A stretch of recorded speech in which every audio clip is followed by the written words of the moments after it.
আমরা প্রথমেই বাংলাদেশের আপসহীন সংগ্রামের প্রতীক দেশনেত্রী বেগম খালেদা জিয়ার জন্য আল্লাহর কাছে দোয়া করছি।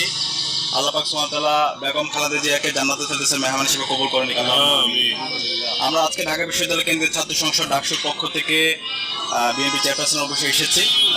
যে শোক বইটা ওপেন করা হয়েছে সেখানে স্বাক্ষর করা এবং আমাদের ডাকসুর মোট 5 জন সদস্য এখানে এসেছেন। আমরা আমাদের শোক বইয়ে আমাদের স্বাক্ষর শেষ করে বিএনপির ভারপ্রাপ্ত চেয়ারম্যান তারেক রহমানের সাথে আমাদের মিটিং হয়েছে। তো ইনি আমাদের ঢাকা বিশ্ববিদ্যালয় কেন্দ্রীয় ছাত্র সংসদ সহ বাংলাদেশের ছাত্র সমাজের প্রতি কিছু গুরুত্বপূর্ণ পরামর্শ দিয়েছেন। আমরা আমাদের প্রত্যাশা ব্যক্ত করেছি। আমরা আমাদের জায়গা থেকে বলেছি, বাংলাদেশে জুলাই বিপ্লব পরবর্তী আমরা যারা ফ্যাসিবাদ বিরোধী দীর্ঘদিনের আন্দোলন সংগ্রাম করেছি, আমাদের সবাইকে ঐক্যবদ্ধ হতে হবে। বাংলাদেশে